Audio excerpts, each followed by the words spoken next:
Nem tudo acontece como a gente planeja. Nem toda carreira termina como a gente imagina. No esporte, aprendemos cedo a sonhar alto. Mas ainda mais importante, aprendemos com ele o mais difícil: levantar depois da queda. Sentimentos de dúvida? Se questionando se o seu ciclo no esporte está chegando ao fim?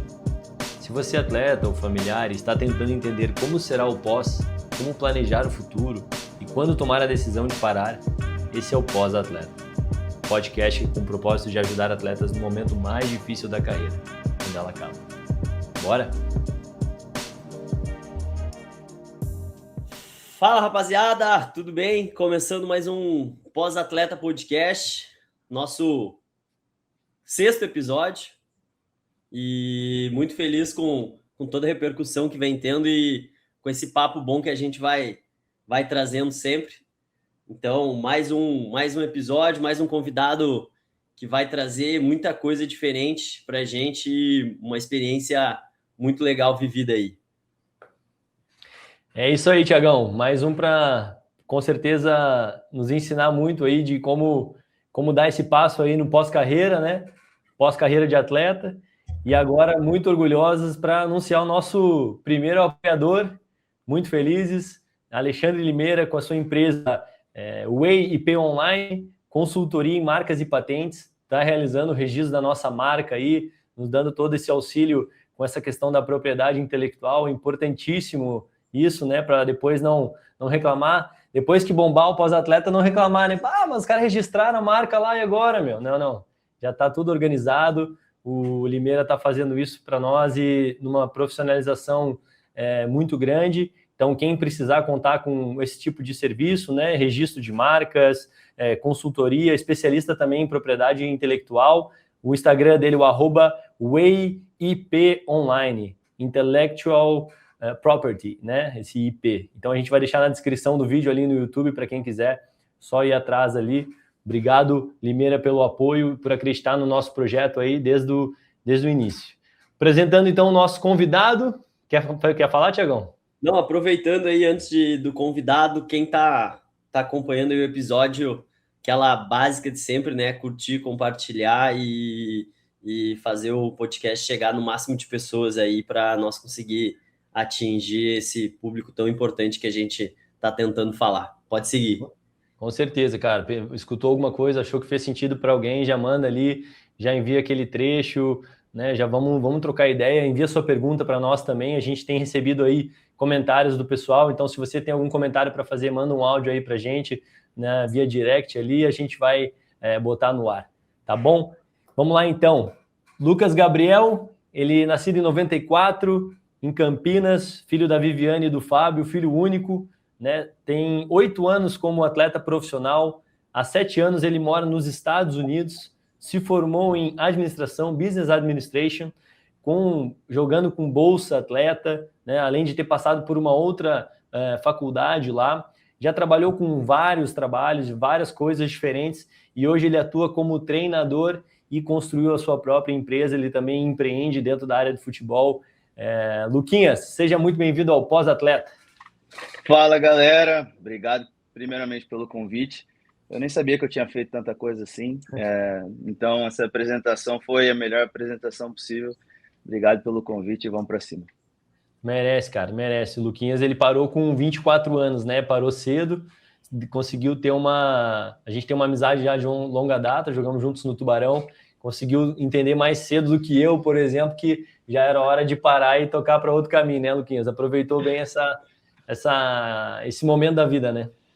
Eu acho que eu não sou tão cabeça dura quanto você, né? Eu acho que no momento que eu vi que não dava para mim, eu falei, chega, você continuou mais um pouquinho, talvez você era melhor do que eu no futebol, mas graças a Deus hoje a vida nos trouxe para cá para a gente bater esse papo. Eu gostei dessa de cabeça dura, porque a última conversa a gente teve com o João Antônio, o João falou assim, cara, eu não desisti do futebol, o futebol desistiu de mim. E eu acho que o futebol ele já foi desistindo, ele vai dando sinais, né? O cara que às vezes não quer olhar os sinais, né? O cara, não, vou mais um pouquinho, agora vai dar, agora eu vou virar, né? Agora vai, né? Mas que bom. Luquinhas, depois dessa apresentação, assim, cara, se alguma pessoa que te conhecesse muito bem, o que ela falaria de ti, assim, como que ela apresentaria, o que ela falaria do Luquinhas? Cara, acho que, como você bem disse, eu sou filho do Fábio e da Viviane. Eu acho que essa é uma das coisas que melhor me define por conta do meu caráter. Acho que vem dos meus pais, vem de berço. Mas eu também me defino como uma pessoa que eu consigo me adaptar muito bem às coisas que a vida me proporciona. Então, por exemplo, o fato de eu ter vindo aqui para os Estados Unidos foi uma dessas coisas. Eu, eu vim para cá por conta de uma oportunidade que eu tive e eu agarrei com unhas e dentes. Eu entendi que aquela poderia ser minha última oportunidade de vida no futebol também, porque eu vim para cá jogar. Mas eu acredito que essas coisas me definem. Legal.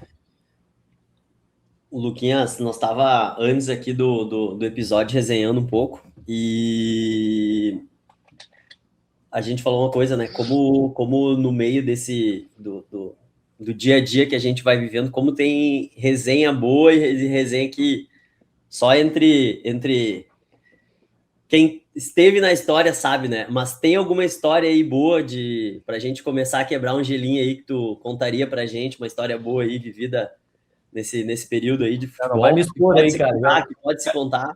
Já vai me expor aí. Eu ia falar exatamente do Jordano. O Jordano, cara, ele é um dos melhores amigos que eu tenho na bola, assim, na vida, na verdade. O Jordano e o Alex também, que é um grande amigo nosso, eles sempre me incentivaram muito a ler, a buscar coisas novas, a sair da zona de conforto. Mas o Jordano, ele tem uma característica muito peculiar, diria assim, que é zoar as pessoas em momentos que não deveria. Então, eu cheguei aqui nos Estados Unidos, não falava uma palavra de inglês, não falava nada. E uma vez, a gente voltando do carro depois de um treino, e eu fui falar alguma merda em inglês, o Jordano começou a zoar da minha cara, começou a encher o saco. E aí, eu fiquei muito puto com ele, fiquei muito bravo. Aí eu cheguei na casa, que a gente morava na mesma casa, e falei assim, olha só, deixa eu falar uma coisa pra você. Você nunca mais faz isso, tá? Se você fizer isso de novo, eu vou te encher de porrada. E aí depois ele pediu desculpa e foi super legal. Mas o Jô é um cara que eu amo do fundo do meu coração. Cara, e sabe que a minha esposa toda hora ela me dá umas duras, né? Porque às vezes eu tô no almoço de família aqui com o sogrão, com a sogra e tal. Aí, pô, a minha sogra fala uma coisa, eu já... É automático, cara. Vem aquele impulso ali, eu já falo besteira ali, daqui a pouco ela me olha assim, tipo... Cara, que é isso? Tipo assim, nem deu para entender que era uma piada e ainda piada ruim, sabe assim? Tipo, só que na minha cabeça cara, é um negócio que não tem como explicar assim. Mas, cara, foi bom porque a gente vai tomando umas duras na vida, né? E esse momento ali, tipo, tem que saber a hora de brincar também, né, Luquinhas? E ali Sim. Tu tava querendo, tipo, tu foi para os Estados Unidos sem praticamente falar inglês, né, cara? E aí não, eu falava lá, o básico do básico. Então, tu chegou lá, tu teve todo um processo de, tipo, porra, entender o que as pessoas estavam falando, se adaptar, entender a língua e conseguir se comunicar, e tu tava super corajoso de metendo a cara e falando mesmo, né? E o babacão lá zoando, né, cara? É o que a gente fala, né? O cara, as pessoas só aprendem quando fazem e acabam errando, né? Então, tu fez, tu errou, tu tomou a dura, daqui a pouco, se o Lucas não fala ali naquele momento, tu ia seguir sendo engraçadinho, né? Então, aquilo ali serviu para também aprender, né? A respeitar cara, mas sabe que o momento, né? Eu sou muito, o João me conhece muito bem, eu sou muito de fazer piada e fazendo piada com as pessoas assim como ele, mas naquele momento foi onde virou um pouco a chave para mim, porque eu falei, eu vim para os Estados Unidos para jogar, obviamente, mas eu também vim para aprender o inglês. Eu acho que talvez era um objetivo maior do que jogar futebol. E aí eu falei, cara, a partir desse momento eu não saio daqui se eu não falar inglês. Então, assim, tem um amigo meu que fala, existe o bullying positivo e o bullying negativo. Naquele momento, se eu ficasse, puta que merda, o cara tá brincando comigo, puta que merda, fizeram piada na minha cara, eu não ia aprender nunca, provavelmente não estivesse aqui. Então, na verdade, óbvio que hoje a gente dá risada, eu fiquei bravo naquele momento, mas serviu muito como aprendizado e eu acho que se a gente levar as coisas com mais leveza, fica tudo mais fácil, né? Cara, isso eu acho que o futebol ele dá muito, né? Porque o futebol, cara, ele é um ambiente que, obviamente, ele limita a sociedade, mas como tem gente de tudo que é tipo, de tudo que é tribo, tudo que é lugar e tal, cara, eventualmente tu vai ser zoado, velho. E por características tuas, independente. O cara que veio lá da cidadezinha pequena, daí tá sempre usando o cara que veio da cidade pequena, o cara que tem o sotaque, o cara que isso, que aquilo. E eu acho que isso é legal, porque também vai te fortalecendo ali pra, tipo, não é qualquer coisa que te abala. E o mais legal, que daí, no caso da tua personalidade, e eu acho que o atleta, no fim, ele também tem isso, porque se tu for pensar, a torcida gritando, o cara te xingando, a forma como tu vai abordar isso vai interferir na tua performance, no teu desempenho dentro do jogo, né? E aí, então, tu ter justamente aquilo serviu como motivação pra ti, tipo, mano, eu vim aqui para aprender inglês, mais que jogar futebol. E aí o cara me zoa nisso, velho, agora mesmo que eu vou aprender, vou mostrar pra esse merda aí, que eu sei falar, entendeu? Eu acho isso muito legal, porque é isso, né, cara? É o cara que tem personalidade, é o cara que entra no jogo lá e não pipoca, né, velho? Eu acho que o futebol ele tem essa característica que eu acho muito interessante, né? Que no futebol é o seu trabalho. A gente está na mesma página em relação a isso. Mas a gente se diverte tanto dentro do futebol que acaba essa parte do trabalho sendo esquecida em algum momento. Então, se você joga futebol e você não é zoado, se você não usou, você está fazendo a coisa errada. Tem alguma coisa errada. E até aqui nos Estados Unidos, o pessoal também tira barato um da cara do outro. Então, é um ambiente que dentro das quatro linhas tem muita pressão e se você acaba jogando num clube grande, a pressão é maior ainda, mas também tem a parte da descontração, tem a parte onde essas coisas cabem e fazem bem também, né? Porque se fosse só uma coisa mais robótica e a pressão o tempo todo, provavelmente a gente não teria tantos jogadores quanto a gente tem hoje.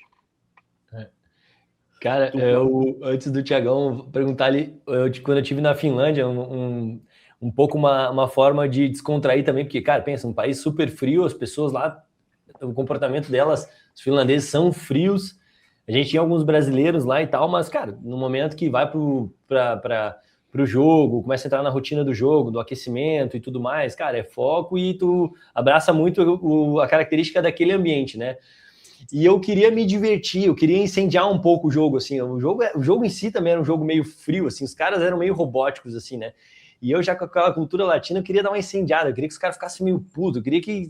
E daí, sei lá, aí começava, a primeira coisa, cantava o hino ali e tal, quando ia se cruzar para cumprimentar, eu ia cumprimentando um por um e eu falava assim, vou te atropelar, vou te atropelar, vou te atropelar, vou te atropelar. Eu falava em português pros caras, good game, tal, good luck, não sei o que, vou te atropelar, vou te atropelar. Os caras me achavam, os caras olhavam e falavam, o que esse maluco tá falando? Ele acha que eu tô entendendo alguma coisa, tá ligado? E aí eu dava risada, eu me divertia. E nunca vou esquecer um jogo assim, primeiro lance do jogo, a bola rolou para trás, a gente pressionou e os caras deram um balão em que a bola subiu, velho. Tava eu e o atacante que eu comecei na nuca do atacante, que assim, o cara não viu nem de onde é que veio. E aí a bola veio, eu cabecei sozinho, ele olhou pro árbitro, o árbitro não viu nada. Cara, ele já foi lá pro outro lado, assim, tá ligado? Tipo assim, fosse aqui no Brasil, velho, nossa, já ia, na próxima eu já ia tomar uma já e já ia incendiar o jogo, né? Mas daí o cara já foi lá pro outro lado, nunca mais viu o cara. Não conseguiu nem ficar enchendo o saco dele o jogo inteiro. Pô. Ô, Lucas, tu falou antes ali sobre os teus pais, e aí nós falamos sobre a personalidade, né? O quanto que a tua personalidade ela veio de casa e o quanto o futebol te moldou para ser assim a personalidade que tu teve. Eu acho que a minha personalidade, as coisas que eu faço como homem, diria assim, vem dos meus pais 100%. Então, acho que os valores que eu tenho, as coisas que os meus pais têm, e eu acabei levando para o futebol, eu acho que vem de berço e vem da educação que eu tive dos meus pais, que foram sempre muito presentes na minha vida, e eu sou muito grato a eles por tudo que eles fizeram. E aí tem a parte do futebol, que te dá outro tipo de personalidade, né? Então, por exemplo, a resiliência que hoje eu tenho é por conta do futebol, essa personalidade mais forte de às vezes falar o que as pessoas normalmente não gostam de ouvir também é por conta disso, de ter que encarar vários desafios. Então, acho que essa combinação de fatores ou de personalidade que veio tanto dos meus pais quanto do futebol é que me moldam hoje. E aí tem uma terceira personalidade que eu acho que, não sei se já posso falar, mas é que o fato de eu ser treinador, né? Então, o Lucas que eu sou como pessoa depois o Lucas como eu fui como jogador, e hoje o Lucas como eu sou como treinador para as crianças que eu trabalho. Eu falo que são 3 pessoas quase que completamente diferentes. Óbvio que os valores, como eu disse, eu levo para minha vida, então isso vai ser sempre carregado comigo, dentro ou fora de campo, mas o Lucas como treinador é completamente diferente do Lucas que eu fui como jogador, e eu acho que é uma diferença interessante de notar. E como que é o Lucas treinador? Essa é uma boa pergunta e essa é uma reflexão que eu me faço todos os dias. O Lucas, como treinador, ele entende que o vencer é importante, mas o desenvolver é muito mais importante. Porque como jogador não tem desenvolver, não tem não, velho. É 3 pontos todo jogo, ganhando, jogando bem ou jogando mal, tem que ganhar. E como treinador, quando eu comecei minha trajetória como treinador, eu era assim também, não entendia esse aspecto do desenvolvimento humano. Então era muito bravo com os meninos, era pau dentro toda hora e brigava e reclamava. E ao decorrer da minha trajetória como treinador, eu fui vendo que essa pressão não é boa para mim como pessoa e para os meninos em termos de desenvolvimento, tanto da parte humana deles quanto no futebol mesmo. Muita pressão acaba atrapalhando. Então, eu sempre fui um cara que dentro de campo briguei, xinguei, discutia, tomava cartão amarelo todo jogo por conta de reclamação com o juiz.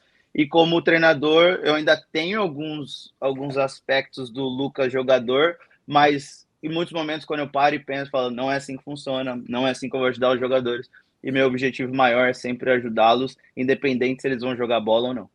E tu vê que essa mudança de chave, assim, tu fez ela aí pelo jeito cultural, ou tu entendeu que realmente esse é o melhor, ou tu te espelhou daqui a pouco em alguém que foi lá atrás teu treinador? Como é que foi essa mudança de chave? Assim? Foi tu mesmo que entendeu que a forma com que tu lidava era talvez errada? Como é que foi isso? Eu acho que as duas coisas. Eu sempre, olhando meus jogadores, eu me via naquela posição. Então, eu lembro que quando criança, quando gritava um pouquinho mais alto comigo, ou quando eu tinha uma pressão vinda dos meus pais, uma pressão exagerada vinda dos meus pais, mesmo que inconscientemente eu não conseguia render o meu melhor. E fazendo isso com os meninos, fazendo a mesma coisa que eu sentia quando eu era criança com os meninos que eu dou treino hoje, eu via que não funcionava. Então, e aí remetia pro Lucas quando criança. Falei, porra, se não funcionava com você quando era criança, não vai funcionar com eles também. Embora o mundo profissional, do futebol profissional, acaba te moldando de uma forma diferente, né? Você acaba se acostumando com os gritos, com os xingos, com os palavrões vindo do treinador, da torcida, dos seus companheiros, mas ainda assim, se tratando de criança, é um ambiente completamente diferente, né?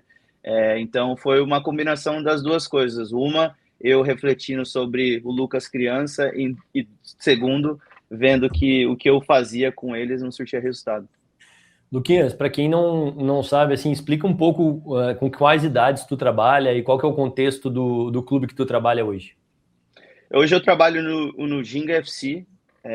Eu já trabalhei com todas as categorias, desde o sub-7 até o sub-17, mas hoje eu trabalho com sub-11 e sub-12. Atualmente a gente joga na MLS Next, o meu time, esses 2 times, a gente joga na MLS Next. Além disso, eu sou treinador de futsal também, o programa, a Academy que eu trabalho, eles têm programa de futsal. Então, e já trabalhei com meninas também, não é o meu foco principal, mas trabalhei com meninas, com meninos, e hoje eu estou aqui nos Estados Unidos trabalhando com essas categorias. Ô, Lucas, tu falou antes, cara, eu acho que esse é um ponto que, assim, eu e o Gil, nós conversamos muito e que o papo aqui, ele vem muito para esse lado também, que tu falou ali sobre um pouco do que tu te via como atleta e, às vezes, a pessoa que está de fora, ela entende que aquela pessoa pode ser igual tu era, então tu, treinador, coloca uma responsabilidade sobre o jogador. Ou às vezes o pai acha que era muito bom e coloca a responsabilidade sobre o filho. Pô, eu era bom, tu tem que ser melhor. E o pai cria essa perspectiva. E aí tu falou também dos teus pais ali, do apoio e a cobrança de casa. E aí o que eu queria trazer era essa cobrança de casa que tu falou, assim, era através do que teus pais esperavam de ti para te ser melhor? Ou talvez era uma cobrança que eles achavam que tu não estava entregando tudo que tu podia? Eu acho que o meu pai, principalmente, ele sempre me considerou muito bom.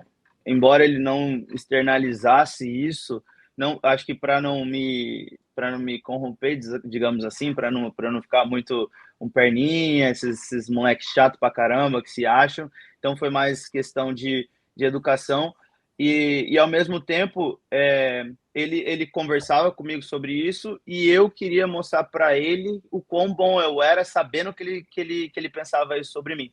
Então, em alguns momentos, não era nem a cobrança vinda dele, era a cobrança minha para mostrar para ele, para mostrar para minha mãe que eu era muito bom jogador, sabe? Então, às vezes, ao invés de fazer 3 gols, eu fazia um, e aí já me cobrava, ou então não me destacava da forma que eu conseguia. E aí isso acabou me atrapalhando como criança, digamos assim. Então, de novo, eu não acredito, eu não lembro do meu pai ou da minha mãe me pressionarem ou falarem que eu tinha que fazer isso, aquilo. Eu lembro de conversas e através dessas conversas eu queria mostrar para eles que eu era melhor do que eles pensavam ou tão bom quanto eles pensavam que eu era.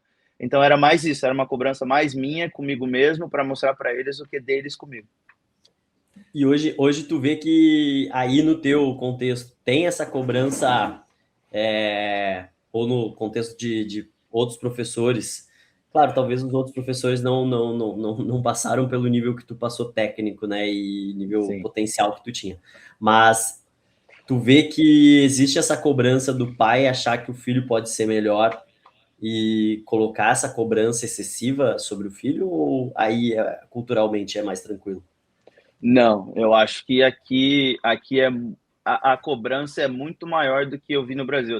Tá certo que eu não trabalhei como treinador no Brasil, então essa comparação até não é justa, mas eu acredito que aqui nos Estados Unidos, por conta desse elo que tem, digamos assim, entre o college e o profissional, onde a criança pode jogar nos dois ou em cada um, eu acho que a cobrança é muito excessiva e a gente vive no mundo hoje onde as redes sociais estão aí, né? E eu vejo crianças de 7, 8 anos, onde os pais ficam o dia inteiro postando coisa deles no futebol, gol aqui, jogada ali, e eu acho que isso traz uma pressão desnecessária para a criança que, no final das contas, não ajuda em nada, né? É mais por status de mostrar para os amigos ou para os filhos dos amigos o quão bom o filho ou filha dele é, e, ao invés de ajudar na parte mental da criança, né? Então, eu vejo essa pressão aqui nos Estados Unidos uma coisa absurda, uma coisa que está atrapalhando o futebol dos Estados Unidos, que já é uma coisa difícil de administrar, e se tratando das crianças, isso atrapalha ainda mais, porque, cara, você não tem noção de quantas crianças que têm Instagram hoje só para ficar postando os gols e os vídeos, e cada hora mais, e o tanto de dinheiro que os pais gastam para o filho dele ser o melhor jogador do time, o melhor jogador do estado, e eu só vejo coisas maléficas nessas transições. Ô, Luquinhas, a gente sabe do contexto do futebol no Brasil que muitas pessoas, além de ser um futebol que é um esporte que é paixão nacional, também é visto como uma oportunidade de várias famílias mudarem de patamar, né? Então existe também, a gente sabe, uma pressão muito grande de algumas famílias sobre jovens atletas aqui para que ele possa ser a salvação da família e oportunizar, né? Tanto que muitos falam, qual que é o teu sonho? É tirar a minha família da favela, dar uma casa para minha mãe, etc e tal. Nos Estados Unidos tem um outro contexto, né? É o pay to play, né? Então, para tu poder jogar futebol, tu tá sempre tendo que pagar, né? Seja para uma aula, seja para um campeonato, uma viagem, não sei o quê. Acho que o Brasil até recentemente tem migrado um pouco para esse modelo, assim, cada vez mais as escolinhas, torneios que vai a escolinha jogar tem que pagar, tirando os clubes de base, né? Mas dentro desse contexto, assim, da onde que vem, por que essa pressão dos pais, se aqui no Brasil é para uma transformação social, nos Estados Unidos, da onde tu acha que vem essa pressão dos pais de querer que o atleta, que o filho dele jogue, que seja atleta e pagar e dar as melhores oportunidades e tal. Com qual intuito assim você vê assim dentro da cultura americana em geral assim? Obviamente que não dá para generalizar, né? Cada caso é um caso e é até difícil falar sobre isso porque, como eu disse, cada família é uma família e por conta de nós aqui nos Estados Unidos termos pessoas de vários outros países, de nacionalidades diferentes, então é difícil colocar todo mundo no mesmo pote, né? Mas eu acredito que nesse caso o status do pai fala mais alto. Então, por exemplo, eu tenho um filho que ele joga no Ginga, por exemplo, onde eu trabalho, e como eu disse, eu quero que meu filho seja o melhor do time. Eu quero que meu filho vá para a melhor universidade. Eu quero que meu filho tenha mais sucesso do que o filho do Jordano, do que o filho do Thiago. Então, eu acho que essa competição entre os pais é o que faz com que os meninos tenham esse tipo de pressão. Então, normalmente a gente tem o time A e B, onde o pai do B ele só quer estar no A, o filho, né? Quer que o filho dele esteja no A, só para falar para os amigos dele que o filho dele está no time A, está no time principal e está jogando as ligas principais. Ele sabe que o filho dele não tem condição de estar lá, ou emocional, ou física, ou técnica, mas ele quer que o filho esteja lá com o intuito de poder mostrar para os amigos dele que o filho está jogando no nível mais alto possível. O Lucas estava falando, cara, e aí começa a pensar, né, como por mais que muda de país, muda de cultura,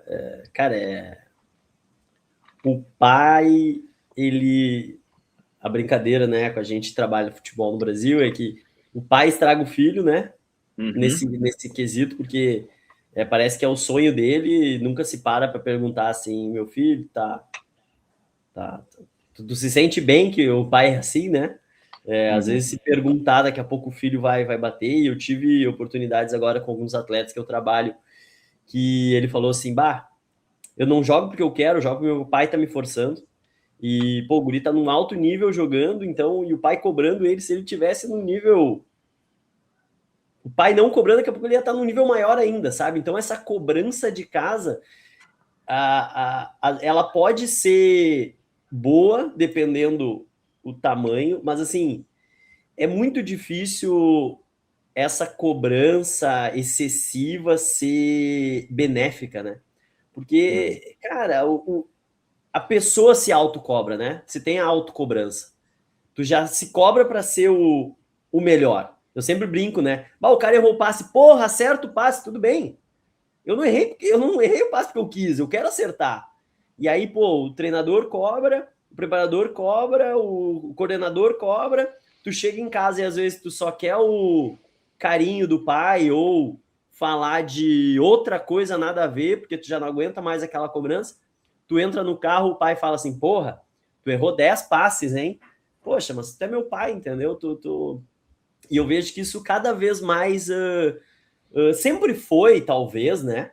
Mas eu acho que agora, cada vez mais, porque hoje o pai, ele olha no YouTube vídeo de treinador falando e o pai quer ser treinador também. O pai quer ser analista de desempenho também, o pai quer ser empresário também. O pai, hoje, todo mundo opina sobre futebol, mas eu acho que por ter tanta informação, cada vez está piorando mais essa cobrança, né? Essa cobrança excessiva. Eu fico muito feliz que meu pai, assim, não ia nos jogos e se ia, ele ficava de boca fechada e não falava um ai, e, cara, e minha mãe ficava de costas para o campo, ela não sabia nem o que estava acontecendo. Então, eu fico feliz e eu digo assim, eu acho que para mim o futebol foi tão leve por causa disso, talvez, né?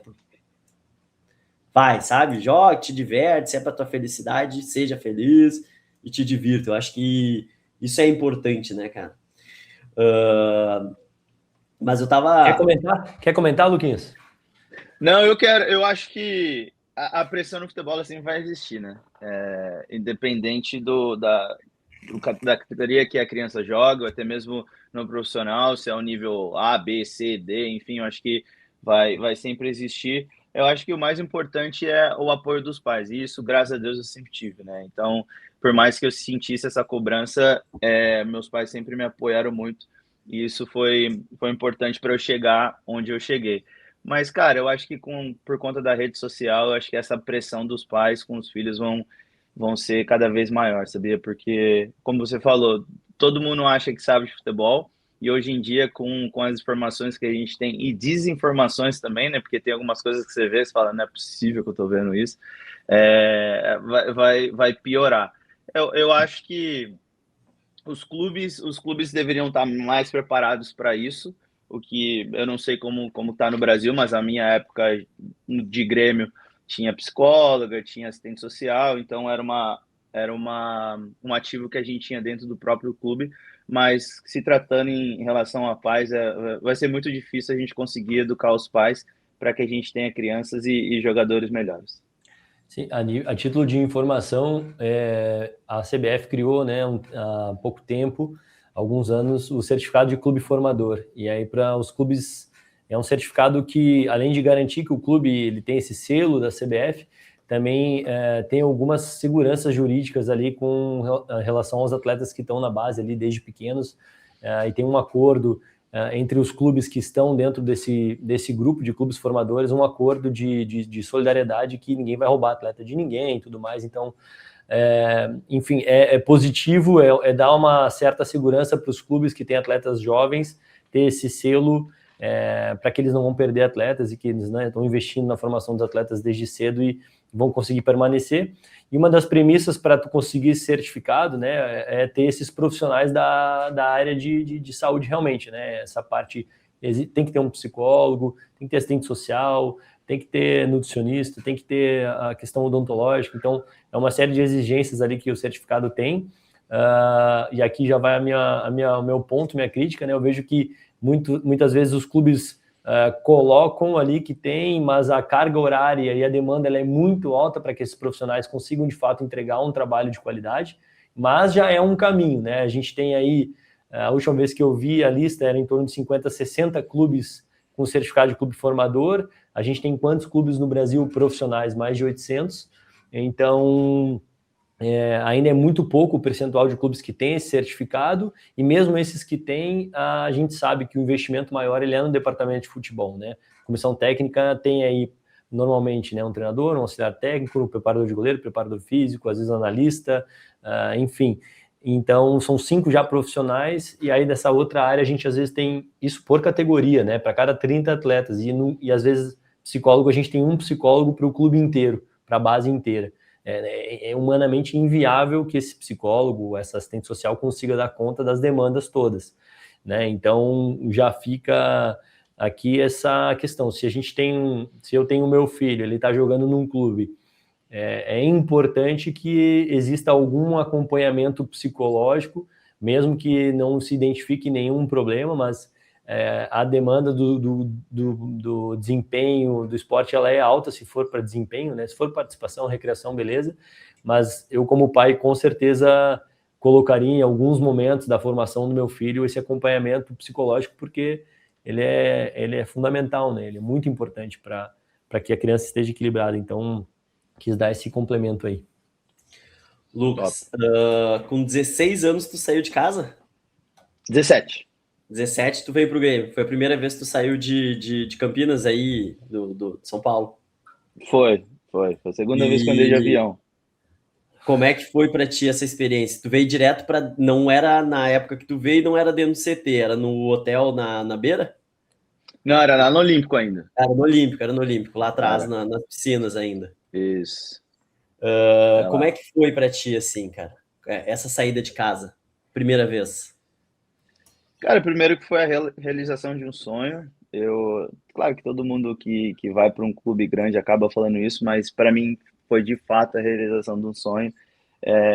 Eu acredito que quando eu joguei no Paulínia, até meus 16, 17 anos, quando eu fui para o Grêmio, que era um clube formador, muito bem estruturado, por sinal, e que me ajudou muito na minha formação como atleta. E eu entendi que naquele momento, se eu não fosse para algum clube depois de 17 anos, um clube maior, um clube que me desse estrutura, eu não ia conseguir mais jogar futebol profissionalmente, porque eu já ia ter que trabalhar ou estudar. Então, o Paulino, por mais que eu tivesse contrato profissional naquela época, eu e mais 2 jogadores ou 3, não lembro exatamente, tínhamos contrato profissional, mas ganhava R$ 500, né, cara? Então não era, graças a Deus eu não precisava ajudar a minha família naquele momento, mas mesmo assim não era uma coisa que eu queria para mim. E aí veio a proposta do Grêmio, depois de um Campeonato Brasileiro Sub-16 que eu fiz em Santa Catarina. Aí eu tinha proposta de Grêmio, Grêmio, Vitória, Cruzeiro e Atlético Mineiro. E aí meu pai acabou decidindo pelo Grêmio por conta do contrato que eles ofereceram, que era um contrato mais longevo do que o dos outros clubes. E aí para mim foi, como eu disse, uma relação de sonho, né? Porque fui para outra cidade, para outro estado. Para ser bem sincero, eu achei que eu ia ficar 1 ano no Grêmio e ia voltar, porque na minha cabeça eu não achei que eu tinha tanta qualidade para estar num clube grande, do tamanho, da dimensão que o Grêmio tinha. Então eu fui lá mais eu vou para o Grêmio, se eu voltar para casa, eu vou conseguir um clube não tão grande quanto o Grêmio, mas eu vou conseguir jogar em algum lugar depois. E quando eu cheguei lá, realmente tive essa impressão de, caramba, aqui a molecada é realmente diferente. Mas ali depois de 2, 3 meses eu já estava bem enturmado, já vi que também os jogadores que estavam naquele momento eu era igual a eles, eu conseguia performar bem. Então eu acabei renovando meu contrato depois desse ano, eu fui com empréstimo, renovei meu contrato, fiquei mais 3 anos no Grêmio. Então, nesse momento foi a virada de chave mesmo, que eu saí de um menino do interior de São Paulo para uma capital onde tudo era diferente, tudo era novo, vislumbrava muitas coisas, mas me fez amadurecer, me fez virar homem naquele momento. E pensando nesse... Eu sempre falo com o Gil, né, que é legal, às vezes a gente fala muito sobre a gente, mas às vezes a gente vê outras histórias também que passaram no nosso... Lembrei.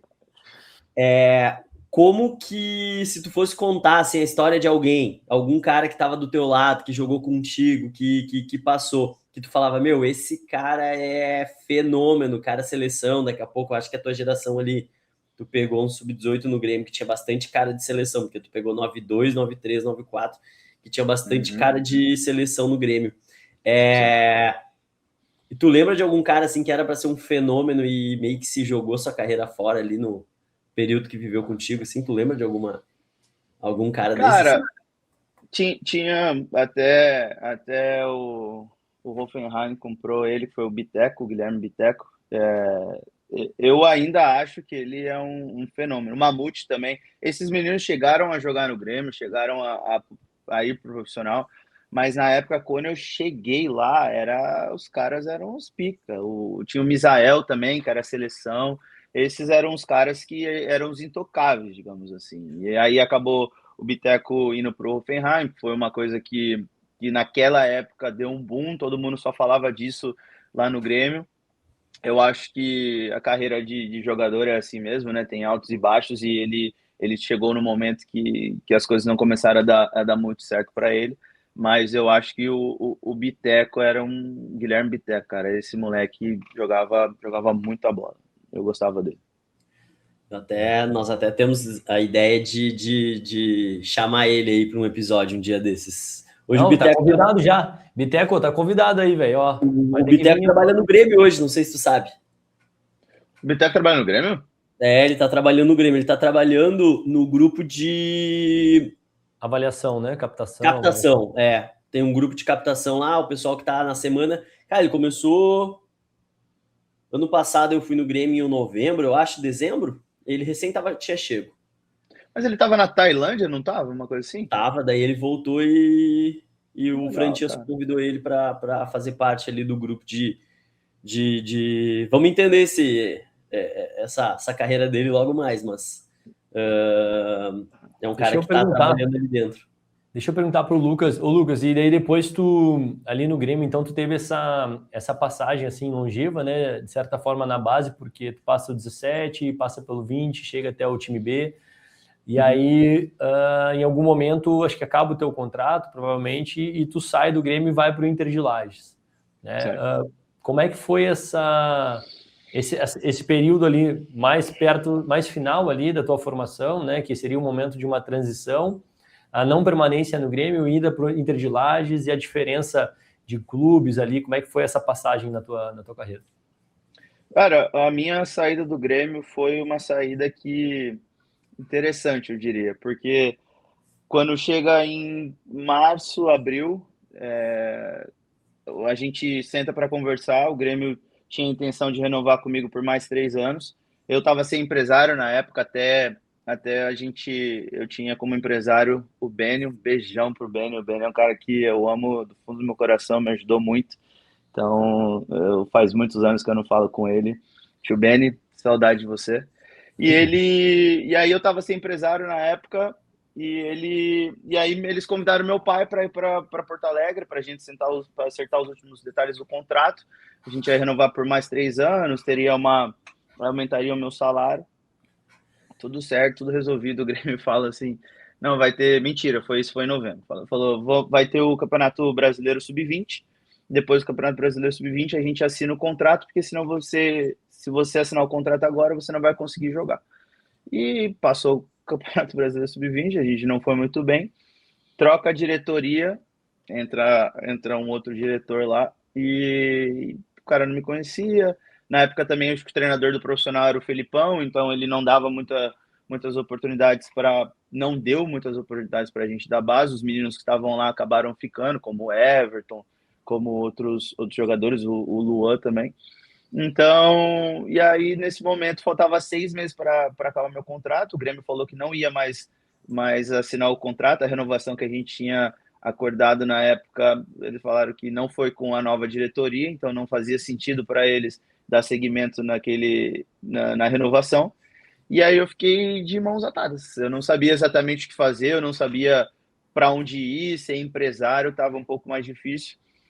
E aí apareceu um empresário que decidiu me levar para o Inter de Lages. O Marcelo Mabilha estava lá como treinador na época, então ele já me conhecia, ele pediu minha contratação. E aí eu tinha que fazer uma escolha, ou esperaria o meu contrato acabar no Grêmio, que faltava 6, 7 meses na época, ou eu jogaria o Campeonato Catarinense Primeira Divisão com o Inter de Lages. E na época o Inter de Lages montou um puta de um time. Então era o Marcelinho Paraíba, era o Fernando Henrique, goleiro que era do Fluminense, era o Reinaldo, que era atacante do São Paulo. Era um puta de um time e um salário, acho que era igual do que eu ganharia com a renovação do Grêmio. Eu falei, cara, eu não vou ficar aqui no Grêmio, treinando separado, esperando para ver se eu vou ter uma oportunidade. Eu já tinha estourado o ano do Sub-20, então eu não poderia jogar mais na base. E aí foi nesse momento que eu decidi rescindir com o Grêmio, ir para o Inter de Lages de graça, mas acreditando no projeto, acreditando na oportunidade. Acabei assinando por 2 anos lá com o Inter de Lages, e foi assim que encerrou minha participação no Grêmio e começou, de fato, a minha vida como jogador profissional. E nessa mudança daí para o Inter de Lages, daí, claro, é profissional, né? É outra categoria, muda bastante o contexto. O Campeonato Catarinense ali, tu acaba competindo contra vários clubes grandes, né? Campos bons e tudo mais. Tem essa parte, mas o Inter de Lages naturalmente é um clube menor do que o Grêmio, né? A gente sabendo disso. Como é que foi essa mudança, ou não teve muito impacto por ser categoria profissional? Como é que foi isso? Não, teve muito impacto. Eu acho que já começa pelo lugar onde eu fui morar, né? Eu saí do meu apartamento, onde minha mãe morava comigo, onde eu tinha uma vida, uma rotina, para morar num alojamento onde estavam todos os jogadores lá. Por mais que eu não precisasse gastar com moradia e alimentação naquele momento, mas muda a rotina, muda a forma de concentrar, porque no alojamento, às vezes o cara quer botar música alta, você não pode falar nada, porque é o momento do cara. Então, foi um choque de realidade para mim, que, mais uma vez, eu encarei aquilo como 2 passos para trás, para dar 3 para frente.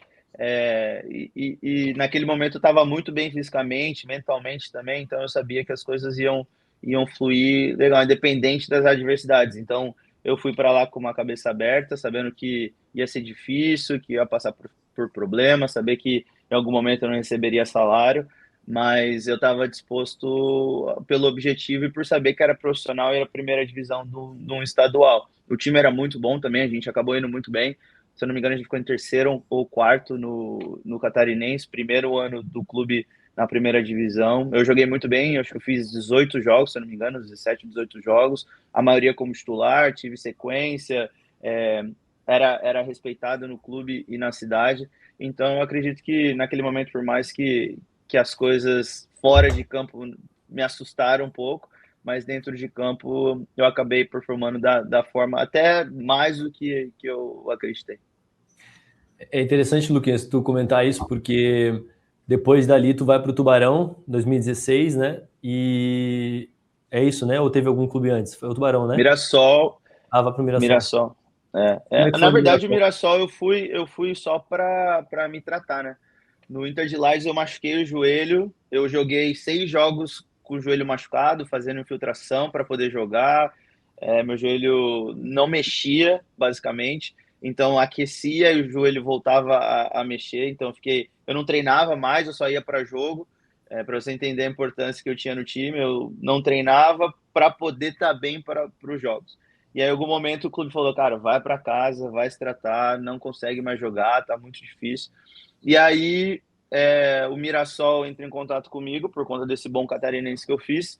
E eu falo: cara, eu não consigo jogar, eu preciso fazer cirurgia. E aí, o Mirassol abriu as portas do clube para eu fazer cirurgia lá, foi pago por um empresário também.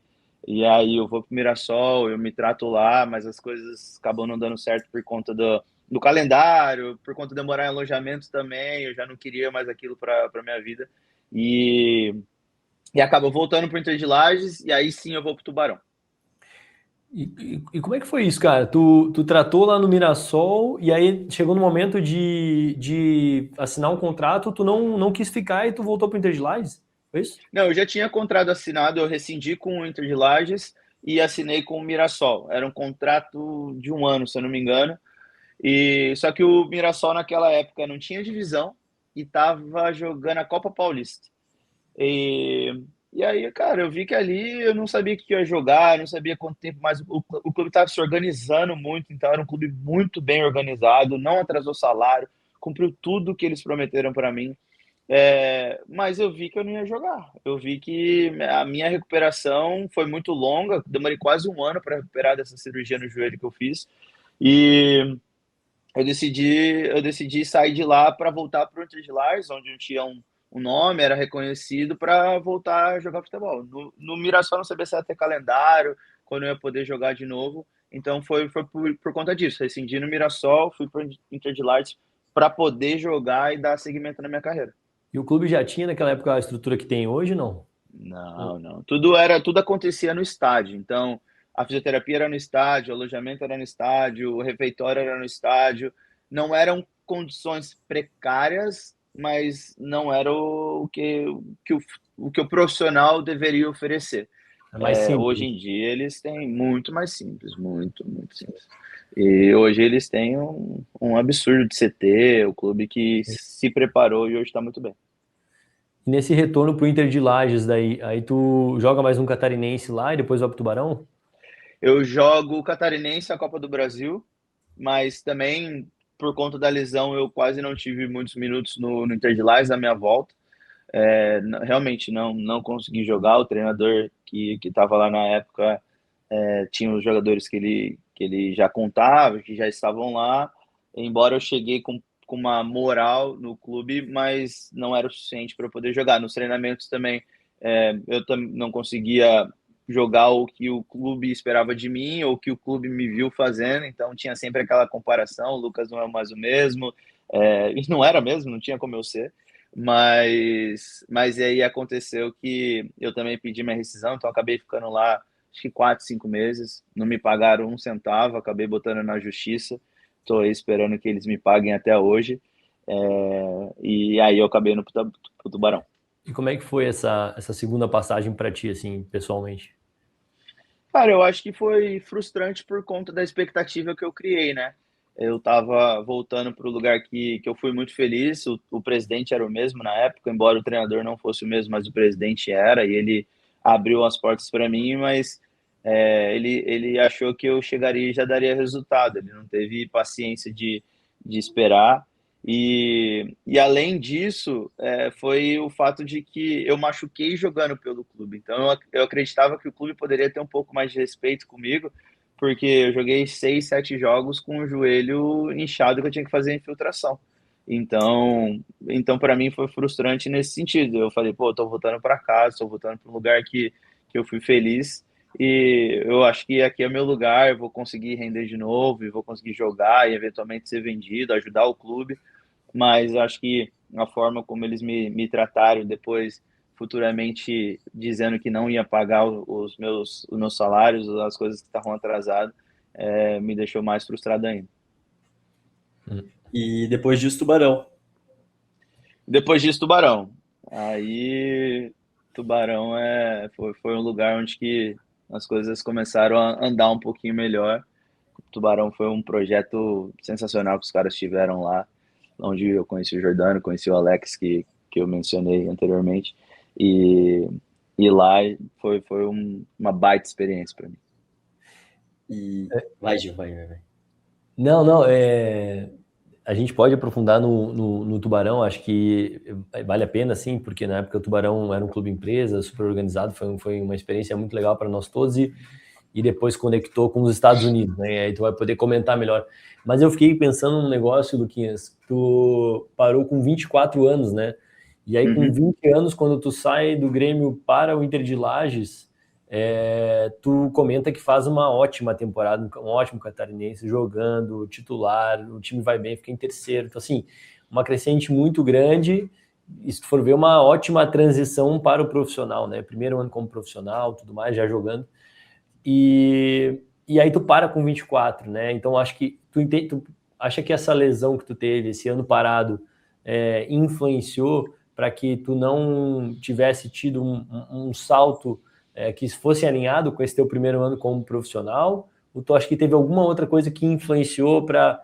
Porque quem olha e fala assim, pô, o cara base do Grêmio, a estreia no profissional primeiro ano, super bem, e para com 24, o que aconteceu para não ter dado essa continuidade, esse salto, ter chegado no mais alto nível, assim, tu acha?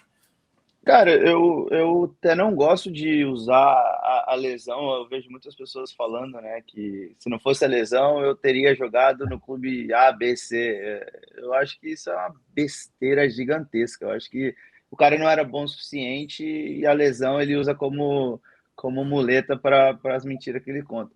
No meu caso, eu acredito que a lesão influenciou no fato de, porque, por exemplo, quando eu machuquei, eu lembro que tinha um pessoal do Atlético Paranaense e depois, alguns outros jogos, tinha o Criciúma me observando nesse catarinense. Então, eu acredito que a lesão interrompeu um processo de crescimento que eu estava tendo naquele momento e aí depois veio a parte mental. Eu acredito que tudo aconteceu da forma que teria acontecido, mas também por conta do meu mental tá fraco e pensar sempre no pior e achar que eu era bom, mas agora eu já não sou tão bom. Então, a lesão sim influenciou para que eu não pudesse ir para um clube melhor, por exemplo, como eu estava sendo cotado em alguns clubes, mas eu também acho que o que influenciou mais foi o fato de que eu não tive personalidade ou então a cabeça forte o suficiente para poder passar por aquilo e bater de frente, bater no peito, falar, pô, sou novo ainda, tenho 21, 22 anos na época, depois das cirurgias todas, e falar, é comigo, vou para dentro e as coisas vão dar certo. Então, algum medo de alguma coisa, receio de outras, combinado com as lesões, mas que não foi o fator principal, eu acho que me fizeram estar aqui onde eu estou. E só para deixar claro, uma coisa que eu gosto muito de falar, que eu tinha muita expectativa, as pessoas tinham muita expectativa que eu jogaria em clubes grandes, eu ganharia dinheiro, eu jogaria na Europa, mas eu sempre tive o sonho de jogar num clube grande, como eu joguei no Grêmio, e fora do país, eu joguei aqui nos Estados Unidos. Então, na minha cabeça, eu considero a minha carreira como uma carreira de sucesso. Eu cheguei nos lugares que eu quis chegar. Obviamente, você perguntar para mim, você está falando para mim que você não queria ganhar dinheiro. Lógico que eu queria ganhar dinheiro. Você está falando para mim que você não queria jogar na seleção. Lógico que sim, não sou hipócrita e também não sou burro de falar um negócio desse. Mas eu acredito que eu cheguei onde eu pude chegar, onde meu corpo deixou e minha cabeça deixou. Então, eu acredito que eu tive uma carreira de sucesso, sim. Tive muito sucesso em tudo que eu fiz. falando nisso ali que tu falou, assim, minha cabeça, né? Quando minha cabeça começou a duvidar de mim mesmo, né? Que eu acho que isso acontece mais da metade Todo mundo tem a sua dúvida, né? Chega um momento que a dúvida, ela vem. Nesse momento de dúvida, tu estava ainda jogando machucado antes das coisas, tu teve caras que foram grandes no futebol, né? Tu falou ali Reinaldo, Marcelinho. Tu chegava a trocar alguma ideia com esses caras, assim, que já estavam no final da carreira dele, porque tu estava começando, eles estavam acabando, né? Sim. Então, assim, tu chegou a utilizar desses caras para eles serem alguma fonte de informação para ti, ou fonte de troca de ideia, ou esses caras não eram abertos? Como é que tu tu tentou, assim, utilizar desses caras, ou... Cara, isso é uma coisa que eu até me arrependo um pouco, tá? Porque o João me conhece muito bem. Eu sempre fui uma pessoa muito fechada, sabe? Até eu tava contando para minha mãe tá aqui comigo, ela vai embora semana que vem, mas eu tava contando para ela que o dia que o Jordano e o Alex vieram conversar comigo, na minha cabeça eu tô vendo eles vindo assim na minha direção, eu só pensando, cara, sai daqui, não quero conversar, não quero conversar. Então eu nunca fui uma pessoa aberta.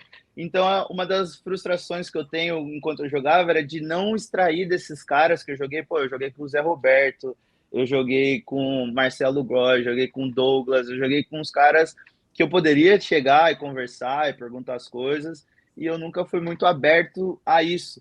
Então, até falando de transição de carreira, que é o tema principal do podcast, eu acho que os jogadores que têm a oportunidade de poder conversar com esses jogadores, principalmente que estão em final de carreira, eu acho que é a melhor coisa, a melhor network que você pode fazer na sua vida. Porque esses caras que vão te ensinar o que fazer e o que não fazer.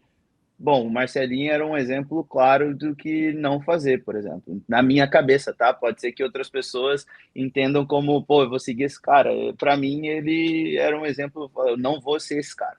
Por quê, Luquinha? Por quê?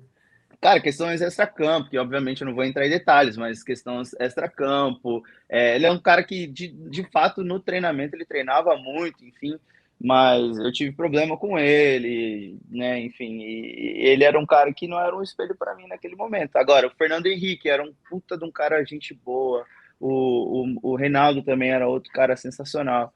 Então, eu podia ter extraído mais desses caras, entendeu? Principalmente o Reinaldo. Hoje ele é treinador, ele fez um baita de um trabalho no Maricá.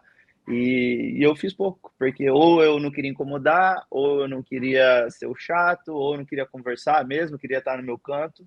Então, essa é uma das coisas que hoje, mais velho, depois de ter passado por muita coisa, eu vejo que o quão é importante conversar com pessoas, entender o que elas fizeram, até como eu disse, para você saber o que fazer e não fazer. Né? E será que tu, aí agora pensando, né, não com a cabeça com 31 que tu tem hoje, né?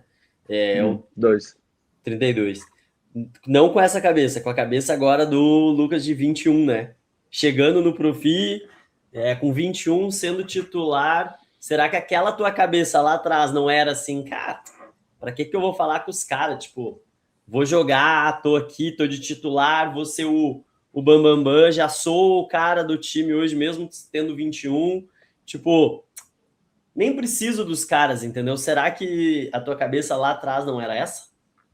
Cara, tinha um pouco, sim, dessa coisa de pra que eu vou falar com esse cara? O que esse cara vai me oferecer? O que eu vou ganhar conversando com esse cara? Eu nunca quis sair da minha zona de conforto de conversar com as pessoas. Então tinha um pouco, sim, dessa soberba do tipo, cara, esse cara tá parando e eu tô começando a minha carreira agora. Então não tem nem o porquê eu trocar uma ideia, entender o que tá acontecendo.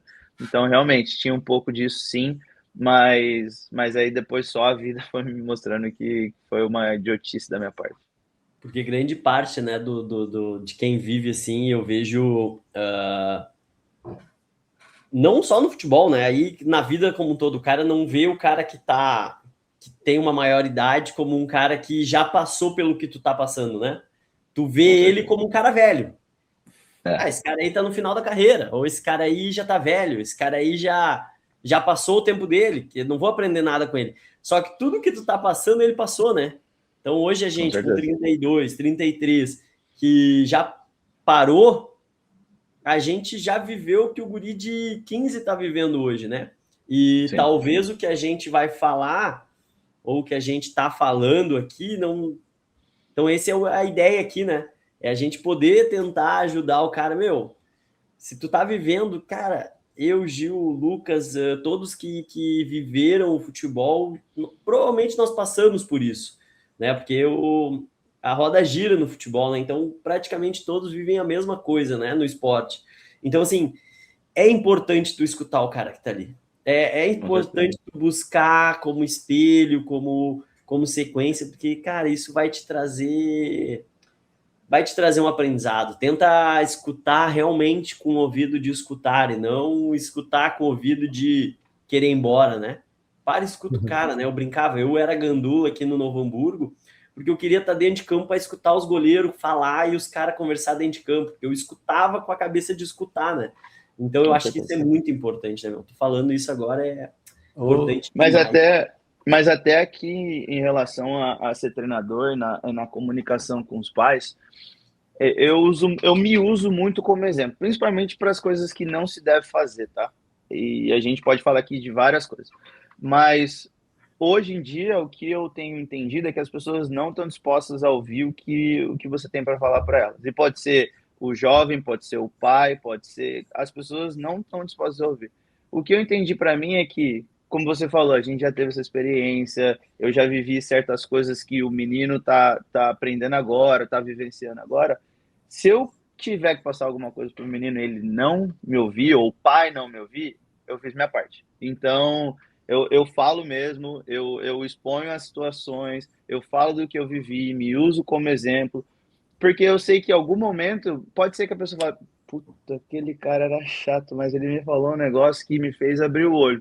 Então, eu acho que é importante falar mesmo, sabia? Eu acho que é importante, mesmo que a gente saiba que essa geração aí, ela vive na bolha dela e normalmente não escuta o que as pessoas mais velhas têm para falar, mas eu falo e azar da pessoa. Se ela me ouvir ou não me ouvir, vai ouvir eu falando de qualquer forma. Pegando isso, tu como treinador, o teu propósito ele é porque tu gosta de ser treinador do futebol, ou o teu propósito de ser treinador é tentar realmente botar essa sementinha e desenvolver um atleta cidadão aí no meio? Como é quem é o Lucas treinador, assim, nesse caso, assim? Qual que é o teu propósito como treinador real? Cara, assim, eu virei treinador, sendo bem honesto e sincero com você, porque era a única coisa que eu sabia fazer. Então, quando eu vim aqui para os Estados Unidos, eu trabalhei com várias coisas, né? Eu precisava ganhar dinheiro, então já fiz delivery aqui, já trabalhei em construção, que eu precisava pagar a faculdade, eu precisava sobreviver, precisava comer. E aí caiu no meu colo a oportunidade de ser treinador. E até o dono da academia que eu trabalho, ele é brasileiro. E conversando com ele na primeira vez, eu sempre conto isso para ele, a gente sempre dá risada junto. Ele chegou em mim e falou assim: Você sabe falar inglês? Eu falei: Pô, Everson, não falo muito bem. Aí ele falou assim: Você sabe falar bola em inglês? Eu falei: Sei. Ele falou: Então você é treinador. Então, naquele momento, eu fiquei mais tranquilo para poder ser treinador. E aí, a partir daquele momento, trabalhando com as crianças, vivenciando coisas diferentes, eu vi que eu gostava muito daquilo. E eu gostava desse aspecto que você está falando, de transformar a criança. Mas, tipo, sabe como você olha para a criança e fala assim, mas, pô, como é que eu vou transformar a vida da pessoa? E não necessariamente transformar, às vezes você fala só uma coisa pequenininha que vai mudar a forma como ele pensa. Ainda mais crianças que absorvem tudo que a gente fala, né? Eles são uma esponjinha que tudo que a gente fala, eles absorvem.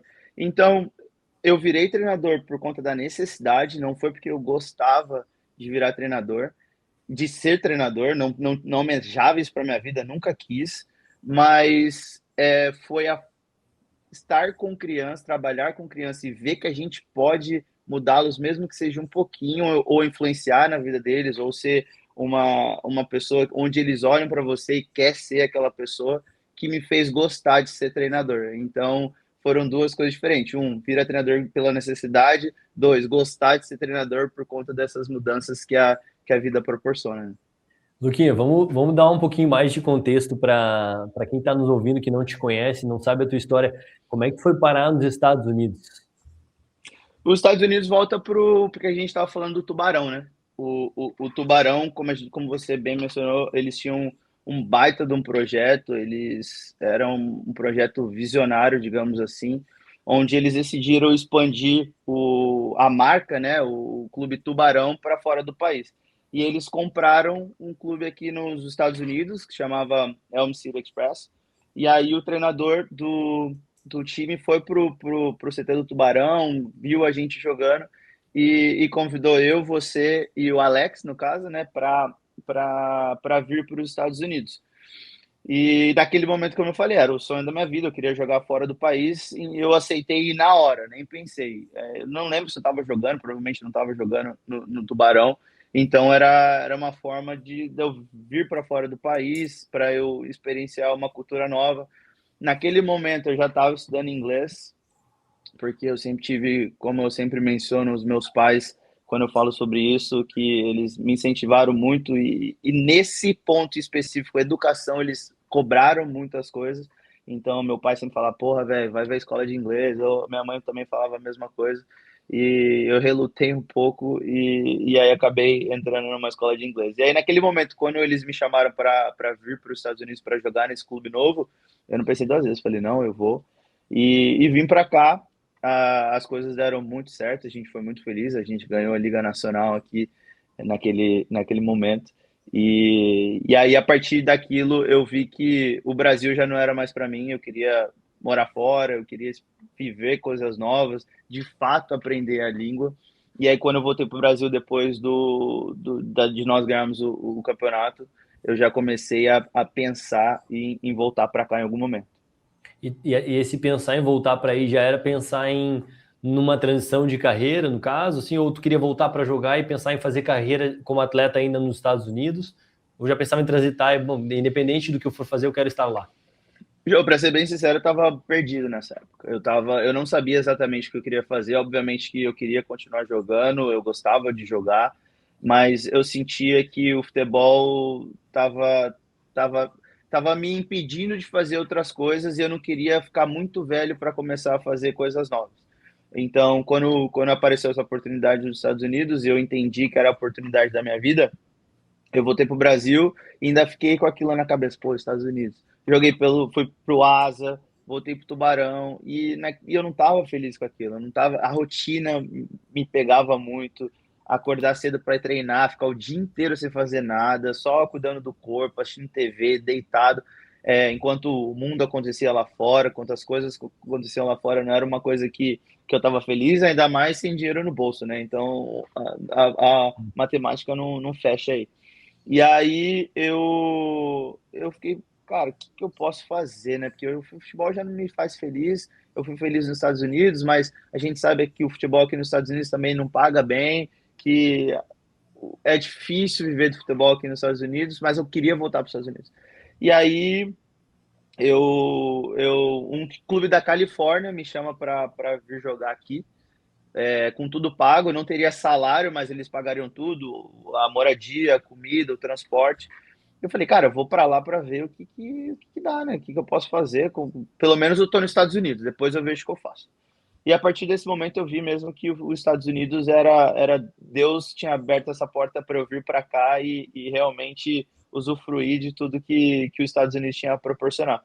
E vim para cá, joguei no time da Califórnia, acabei tendo problema com o presidente do clube, com o preparador físico, enfim, e decidi voltar para aqui, para Connecticut. Hoje eu moro em Connecticut, que é o estado, a cidade é New Haven, então o clube que eu vim a primeira vez, que era o Elm City, é daqui de New Haven, o clube já não existe mais.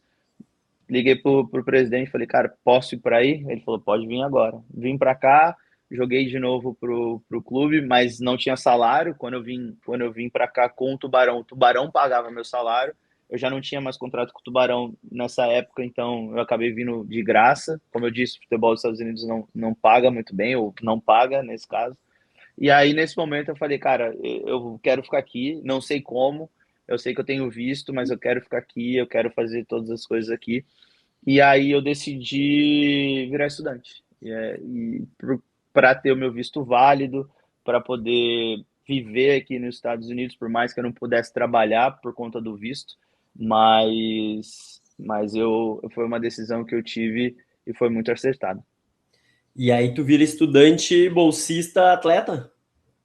Na primeira faculdade que eu fiz, não. Na primeira faculdade eu pagava, eu achei que eu não poderia jogar no college por conta das minhas experiências como profissional. Isso é uma coisa que eu sempre ouvi, que o jogador que foi profissional em algum momento não pode jogar no college. E então eu já fui para uma faculdade normal, digamos assim, onde eu pagava, era até em Nova York a faculdade, tinha que pegar trem para ir para lá, era mais complicado, mas eles me deram o visto para poder simplesmente estudar lá. Então, acho que eu fiquei 1 ou 2 anos fazendo só inglês, para depois aí sim conseguir entrar no curso de Business Administration, que foi lá que eu comecei, e aí sim aprender alguma coisa que não fosse mais relacionada só ao inglês. E aí, Nesse um ano, desculpa, Diego, nesse um ano que tu chegou ali, teve que, né, te matricular, pagar a faculdade e tal, tu não recebia o salário do clube. Acho que o campeonato ali na NPSL, que era a liga, ele durava 3 meses, era um campeonato de verão, né, se eu não me engano. Isso, Então, tu isso. tava sem, me corrija se eu estiver errado, mas tava sem jogar. Como é que tu tava se mantendo financeiramente e também para conseguir essa faculdade? Tu já tava com vista de entrar na outra? Como é que foi esse primeiro ano nos Estados Unidos? Hein? A coisa boa de ser um pão duro dos infernos é que você tem dinheiro guardado, né? Então, foi assim que eu me mantive por bom tempo. Por um bom tempo, foi só com as minhas economias. Era difícil, foi bem complicado, mas foi com as minhas economias da época que eu jogava futebol, do dinheiro que eu guardei, do carro que eu vendi, era só com isso aí. Nos ali trabalhos. nos trabalhos do Brasil de futebol, tu conseguiu pelo menos fazer uma continha ali e dar uma economia. Conseguir guardar.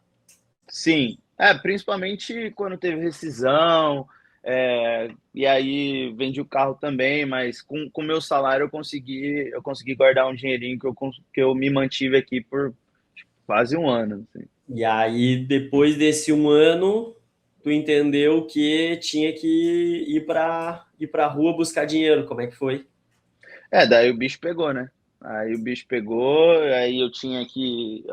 O dinheiro que eu já tinha no Brasil já não era mais o suficiente, então tinha que dar um jeito ali, um jeito aqui. Vendi umas coisas no Brasil também que eu tinha, e aí, e aí me mantive por mais um bom tempo, até enfim eu consegui. A empresa que eu trabalho hoje, eles me deram o green card, então depois ficou muito mais fácil, eu consegui me manter mesmo, receber salário, fazer tudo legalmente.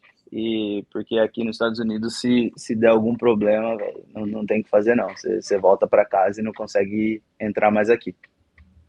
Ainda mais agora. E, e, e É. aí tu, depois do Green Card, tu começou tu voltou a estudar? Como é que foi? Não, aí Aí, tu na verdade, foi formou. um processo, foi quase que tudo junto, né? Eu entrei para a faculdade e aí a empresa decidiu me contratar.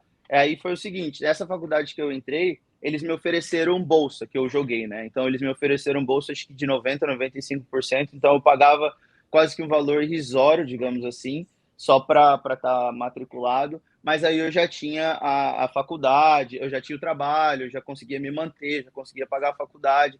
Então, as coisas se encaixaram de uma forma perfeita. E como é Quando que, quando eu entrar nessa. como é que tu, Vou como é falar. que tu, como é que tu, os caras te encontraram? Como é que tu chegou nesse contato com a faculdade? Como é que foi esse approach, assim? Cara, como eu falo, Deus tem sido muito, muito bom comigo, né? Então, eu tava jogando bola um dia, despretensiosamente, era um time que eu brincava com eles, eu jogava de vez em quando, e o assistente da faculdade era o primeiro dia dele jogando nesse time.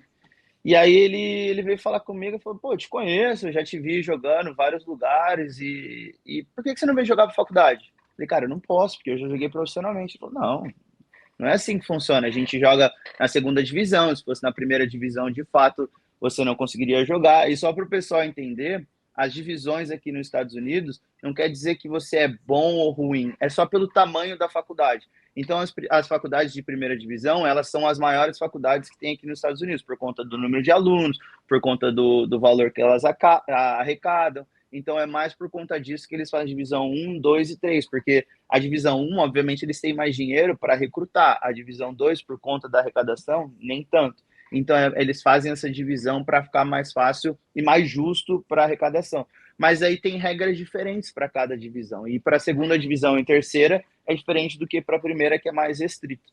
Então, realmente, se fosse na primeira divisão eu não poderia jogar, mas na segunda tinha algumas coisas que eu precisava fazer, eu tive que provar os lugares que eu joguei, quanto eu ganhei, se era realmente compatível, e aí ele me convidou. E o processo foi extremamente longo, cansativo, para a NCAA, que chamam, me aceitar, e eles me aceitaram, e aí eu consegui jogar pela faculdade por 4 anos, depois de ter jogado profissionalmente por quase 8. Me chamavam de vovô, me zoavam pra caramba, mas o importante é que o diploma tá guardadinho ali e eu tô usando ele até agora. E tu ganhou alguns prêmios também nessa faculdade, né? Jogador do ano, algumas coisas que tu ganhou, como é que foi? Lá tem primeiro, segundo e terceiro time, então eu fui considerado o melhor da conferência pelos 4 anos que eu joguei. Um dos 11 melhores, né, na verdade, e jogador do ano no meu segundo ano de faculdade. Então, se tratando de prêmios individuais, foi muito bom, foi bem recompensador. Se tratando de prêmios coletivos, a gente não teve nenhum, mas a experiência que eu tive no futebol universitário, que foi completamente diferente da experiência que eu tive no futebol profissional, eu levo as coisas do futebol universitário no coração tanto quanto eu levo do profissional, embora o reconhecimento do profissional é muito maior do que do universitário, mas para mim acho que as duas coisas se complementam. E esse tu falou antes, aí voltando lá atrás, né, nesse complemento, assim, e eu e o Gil batemos muito na tecla do que é ser uma carreira que deu certo, né? A brincadeira, não deu certo, né?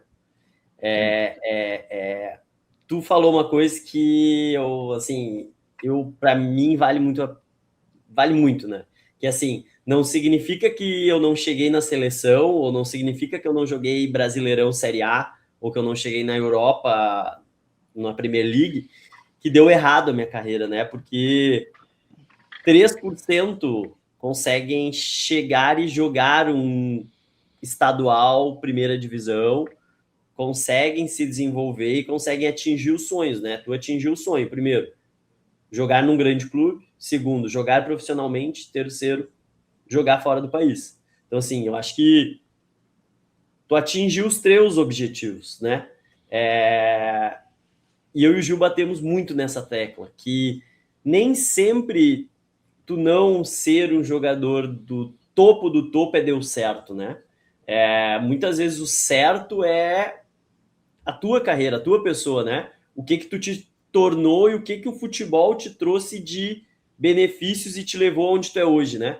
Então eu acho que esse caminho do deu certo, que ele é uma dúvida pela sociedade colocar milhares de coisas de tipo assim, deu certo o cara que chegou profissional na Série A e o resto não deu certo, né? Mas hoje, se for ver a tua carreira e a pessoa que tu é e o que tu atingiu hoje, é dar certo, né? Tiagão, então, deixa eu trazer um comentário de um ouvinte nosso que mandou para nós aqui, que fala um pouco sobre isso aqui. Vamos ouvir o comentário do Antônio. Fala, meu querido, bom dia, tudo bem? Deixa eu te falar, eu vim a São Chico, saí de Novo Hamburgo e tô chegando agora, deu bem certinho o tempo de viagem. Eu pensei, vou botar o podcast do Breda para escutar. E vim a Serra toda escutando, acabei agora. E aí, para não perder o calor do momento, tô te mandando os parabéns pela iniciativa. Acho muito legal para quem gosta de futebol e, acima de tudo, para quem gosta de ir um pouquinho além das 4 linhas. Eu entendo que a iniciativa de vocês, a proposta, nossa, tem uma vastidão aí de território para explorar, tem muita coisa legal. E que legal, que legal te ver assim, conversando e desenvolvendo ideias, né? Vocês falaram várias coisas que dão insights, assim como transformação social, planejamento de vida, e, acima de tudo, demonstra o quanto a maturidade, com o passar do tempo, o quanto ela transforma também a vida das pessoas, né? Achei muito bom, cara, muito bom. E vocês são dois caras jovens, né, que também podem passar uma mensagem de que se tu não chega naquele 0,5% lá, que vai disputar uma Copa do Mundo, não significa que tu é um derrotado, né? Mas muito bom, não quero me estender aqui, era só mesmo para te dar um abraço aí, saudade de ti e parabenizar pela iniciativa. Top. Grande Antônio, que joga comigo em sábado de tarde aqui, nossa pelada. E, cara, é um cara que, assim, não tem nada a ver com não joga futebol, né? Joga a nossa pelada, mas não tentou jogar futebol. Mas, assim, a gente consegue mostrar aquele que... Porque nós, como os brasileiros, todos têm um sonho de ser jogador, né? Só que o sonho de ser jogador, ele foi o que eu disse antes, ele não é o sonho de se tornar o alto nível, né? Tu conseguir atingir teus objetivos. E ele não depende só de ti, né, cara? Depende de uma série de coisas. E tu falou antes até o que eu fiz como treinador, tu falou antes, né? O que eu falo como treinador. E se o pai vai escutar ou se o menino vai escutar, não vai depender de ti, né? Tu fez a tua parte. E eu acho que a gente, como ex-atleta que tentou jogar, o que nós temos como propósito aqui falando cara, faz, né? Faz a tua parte. Porque o resto vai depender de um turbilhão de coisas, né? Agora, se tu fizer a tua parte, eu acho que tá bem feito, né? E tu falando da tua carreira, assim, pô, pra ti é de sucesso, eu fico muito feliz de escutar isso, né? Porque muita gente pensaria, não, ele poderia ter tido, cara, sucesso total, meu. Tu tá nos Estados Unidos, tu hoje consegue desenvolver com pessoas, tu aprendeu uma nova língua que tu jamais falaria, né? 2 línguas, o francês também e tal. Então, assim, tu conseguiu outras coisas. Então, cara, eu acho que isso é sucesso total, né? Eu vou só voltar, não é nem na parte do francês mais, só só para dizer que eu escutei o primeiro podcast que realmente tá muito bom. E o Jordano te corrigiu numa coisa, eu vou te corrigir também. Não é que a gente tentou jogar, a gente jogou, tá? Aí tem outra coisa também que você, Thiago, falou e eu achei muito interessante, que você falou sobre a expectativa, né? Então, as pessoas criam muita expectativa em você, criou no Jordano, criou em mim, e por conta dessas expectativas, talvez a gente se frustrou um pouco ao longo da nossa carreira. Só que aí, adicionando isso que você falou sobre mim, eu acho que a expectativa era uma. Eu acho que, no meu caso, eu passei da expectativa. Porque, pô, quantos meninos que jogaram comigo que queriam jogar no Grêmio? Quantos meninos que jogaram comigo que tentaram ter as mesmas experiências que eu tive? E, além disso, quantos deles conseguiram jogar profissionalmente e na universidade nos Estados Unidos? Então, eu sou muito abençoado e muito privilegiado por conta da experiência que o futebol me deu. Que se não fosse por conta do futebol, eu não estaria aqui, eu não estaria conversando com vocês, por exemplo. Então, eu acho que, além do futebol ser maravilhoso, acho que é muito importante que as pessoas, os meninos, as pessoas que estão no meio do futebol, aproveitem toda a oportunidade, porque passa muito rápido, cara. Passa muito. Eu me lembro saindo de casa, eu me lembro eu treinando, sabe, assim, e hoje a gente tá aqui. Então, é muito legal realmente o que vocês estão fazendo, eu acho que não é pro boleirão que acha, quem que são esses caras, não deram um chute em lugar nenhum, pô, estão falando um monte de merda aí. Eu acho que é para quem tá fazendo essa transição de carreira e quer pegar um insightzinho que seja, sabe? Eu acho que parabéns para vocês, eu tô muito feliz de participar e que, pô, vocês tenham vida longa aí. Cara, eu fico sem palavras, Duquinhos, porque tu foi um dos caras que me apoiou muito, né? Eu falo desse projeto... Enchi o saco, né? Eu enchi o saco. Eu falo desse projeto, desse podcast já há vários anos e uma coisa que eu estou trabalhando em mim também é a questão do perfeccionismo, né? Não esperar a coisa estar extremamente pronta para poder lançar, né? E aí, nesse ponto, o Thiago foi um cara que contribuiu muito, porque quando a gente trocou essa ideia, ele falou, vamos fazer, vamos começar, a gente vai tocar, vai iniciar e vai melhorando com o tempo, né? E foi fenomenal, assim. Então, também o futebol nos aproximou, né, Thiago? E aí agora vocês dois, com quem eu tô falando, um que me encheu o saco para fazer, eu realizar o meu sonho, que era esse negócio, e um cara que me ajudou, que tá aqui comigo, a gente tá realizando juntos esse sonho. Cara, tu trouxe 1000 coisas aqui, a gente poderia aprofundar em várias coisas, Luquinhas, mas a gente tem que encerrar, porque a gente tem um compromisso mais ou menos com o tempo aí. Então, cara, fica já o convite para um retorno aí numa próxima vez, talvez a gente abordar mais questões aí relacionadas aos Estados Unidos, né, as experiências também que tu teve, mas, cara, eu posso já dizer que foi um dos melhores episódios até agora, acho que tem muita coisa legal para o pessoal ouvir, refletir, buscar, se inteirar, é aquilo, é o que tu falou, é uma pinceladinha, um insight, uma ideia que o cara vai depois pegar aquilo e se aprofundar. A gente não quer aqui entregar algo pronto, nem temos essa pretensão, né? A gente quer provocar que o cara pense, que o cara reflita, encontre seu próprio caminho, e eu acho que com relação a isso tu contribuiu enormemente aí, só te agradecer. Tiagão, meu encerramento é esse, e obrigado, gente. Não, e da minha parte é isso também, e eu acho que a gente sempre falava que, Lucas, se tu puder deixar sei lá, uma dica, deixar alguma última pincelada para a gente finalizar, assim, do que, sei lá, deixar algo aí para essas pessoas que estão nessa transição, o que tu deixaria, assim, de mensagem final. E, cara, muito obrigado pelo tempo, conversa do caralho, boa demais, e brigadão novamente. Sucesso para ti. Primeiro eu quero agradecer vocês por esse projeto. Acho que, como eu disse anteriormente, acho que vai ajudar muitas pessoas, e por ter me convidado também. Eu acho que o futebol me ajudou muito, e se eu puder ajudar alguém 0,5%, eu já vou ficar muito feliz. Também estou muito feliz porque o Jordano mandou uma mensagem hoje, ele falou assim, cara, não se preocupa com o tempo, se ficar uma merda, a gente para em 45 minutos. Bom, já está em 1h41 aqui, então acredito que não foi uma merda, e a conversa flui muito bem, que eu nem vi o tempo passar. Mas uma das coisas que eu levo para minha vida, e sempre levei, principalmente por conta dos meus pais, é que o futebol é uma parte da nossa vida.